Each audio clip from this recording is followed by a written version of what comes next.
Playing Tarkov solo can be some of the most intense and engaging gameplay that you're going to have in Escape from Tarkov. In fact, solo Tarkov is what took me from just barely enjoying the game to fully addicted. When you have a teammate, you have someone there that can cover you while you back up, while you reload, and probably what's most important, if you have to heal. When you have a teammate, you kind of are allowed to make a couple of mistakes. When you're solo, a couple of mistakes can get you killed. In this video, we're going to go over just a couple of little things that I felt that you might be able to, take away and get some help with, and things that have actually helped me. Let's just dive right into it. Before we dive into some helpful strategies to help you during a gunfight, let's go over something you should be aware of way before you get into your first gunfight: bringing the right kit. All too often, I'll run into somebody with something like a bolty inside dorms or someone running around in woods with an MP7 and a red dot. Setting up your PMC for the raid you're about to have goes a long way toward your success in that raid. Make sure you're setting your PMC up with the best gear available to you each raid. Now, as I say that, I don't mean the most expensive every single time, but there are ways to set up your kit to give you an advantage, and there's ways to set up your kit to be a little cheap.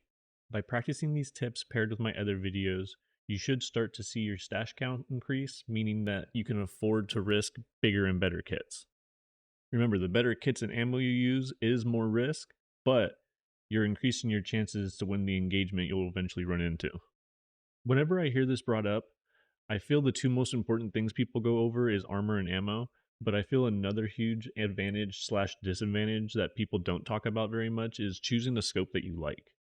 There are a ton of scopes I don't use or equip because they're either always times 4 or not at a distance I find useful. I don't use them all. I personally prefer variable scopes, so I'm almost always running something like a TAC 30 for short to medium range, or like a Razor or Voodoo at medium to longer range. For me, I'd rather spend a little bit more on a sight I like than using something that I'm either not used to using or I just flat don't like. Just make sure when you load in, you're comfortable with your sighting, you're comfortable with the way your gun handles. Hop into the gun range, sling a few rounds down range, see if you want to make any changes and see if you're good. Not only will this go a lot to helping you feel comfortable with your PMC, you don't really want to get in front of a PMC and learn that that's when you forgot to put an attachment on or this scope is doo doo. Just check it out.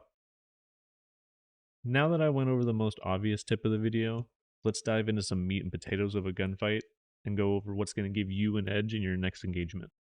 Get high. One of the big factors of engagements is utilizing cover and rotating to give yourself an advantage. However, most people only think to play cover either left or right, and I take so many people by surprise by going up and over whatever cover they're on, especially with the new vaulting system. Before, you had to jump, which they would hear that he just jumped onto these rocks, he could be on the rocks, or oh, he just jumped onto these boxes, so he's probably going to be behind the boxes. Look over there.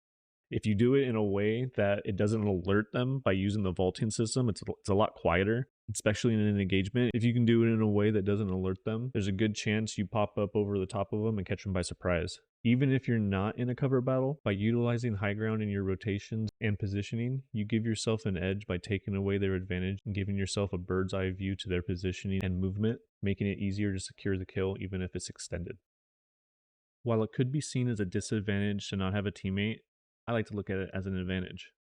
When with a teammate, you need to be aware of their positioning, where they are so you can cover them. Unless you're both experienced and used to playing on a team, it can make pulling off flanks and movement a little bit more difficult because you're a little bit more hesitant. When you're solo, there's no issue of securing a kill and going for a big rotate to get an eye on where their teammate just ran to. No body of loot you need to worry about stashing for your buddy. When you're solo, you need to be like that scene in The Patriot when he ambushes them in the woods, and with his movements and positioning, they think that they're being attacked by multiple parties. It's just him and his kids. If you stay in one location, they will focus in on you and make fighting one versus multiple a lot more difficult when they use their numbers and flank you. Make sure you utilize cover so that you're always hidden except for the moments when you want to fire. In this engagement on Factory, I wanted to make it down the long haul, but there was a team that had numbers and wasn't going to let me make it there very easy. Rather than take this engagement down the long haul, I pull back towards extract knowing it'll most likely follow, and instead move to play the cover next to the door. By opening the door, I let them assume I push through to go extract camp. However, I use this assumption to lay my trap and wait to get the opening shots. Doing this, I quickly drop one and almost get the second before he makes it through the doorway.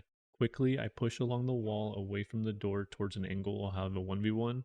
I move away behind cover until I'm able to return shots. After dropping the third, I try to take away space by swinging the corner, but unfortunately I'm slightly behind my target and the last man gets me. After you've taken a couple shots and you hear coughing or you know you're close to finishing somebody off, be careful about overcommitting. When solo, if you push a doorway and trade rounds with someone, there are a few things that you need to consider. If I full commit here and mag dump this dude, does he have a teammate that's going to swing me while I'm reloading out in the open? Or maybe I didn't pre-med. If I kill this guy and I'm hurt and I can't make it back to cover, still his teammate's able to swing me. Try to eliminate how many shots you're taking 1v2 or more. Use sight angles to force 1v1s that you can move off of. Save full sending for when you have multiple advantages or for ending a fight 1v1. As you play solo, you start to develop a sense of comfortability with moving around, and without a teammate, you're able to move a lot quicker. By being fast, your positioning is harder to track, and it limits the amount of knowledge you give your enemy and how much time you give them to shoot you. There are a lot of simple ways that you can abuse movement to give yourself a little bit of an advantage in your raid.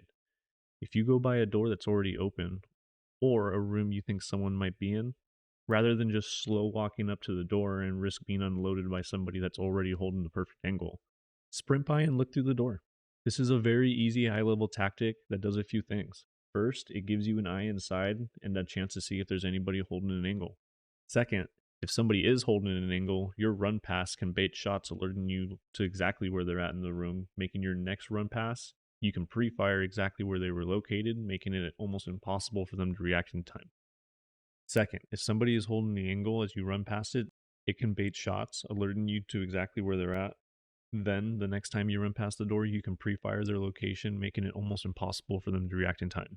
The faster you can gather information and decide how to use this information against your enemy, the more overwhelmed they can become, making your kills that much easier. The last topic I want to cover that I have seen to make a difference in my own gameplay is playing different at different ranges. I won't make this section super long, but to sum it up, I feel that Tarkov favors the more aggressive at short range. When at range, I like to pull off these long position based fights. I like to kill them from angles that I wasn't previously at and out rotate them. While at close range, I like to make the first move and it's more like a fast playing chess match. Even if somebody doesn't know I'm there, rather than letting them walk all the way to my doorway and having a reaction battle, I'm going to wait until I hear that they're in a position that gives me an angle from right outside my doorway, and then I'm going to take the advantage so I know that I'm swinging and I'm going to make him react to my presence. Based off of sound cues, I can know their general location, and if I'm the one to spring the trap, it gives me a tactical advantage.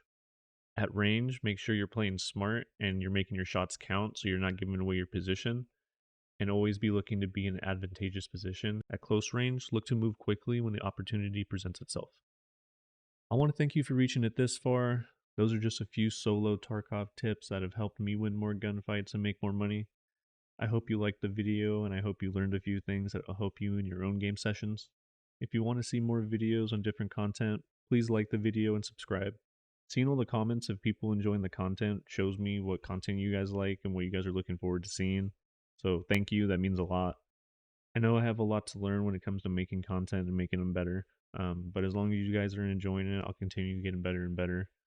If you'd like to hang out and chat, I stream on Twitch. I'll leave a link in the description. I don't currently have a schedule as I work full time, but if you guys like the content enough and with enough support, I can move towards that in the future. Currently, I stream either in the morning or in the evenings in the West Coast PST, pretty much whenever I'm not working or working on a video for you guys. Thank you guys so much again, and see you in Raid.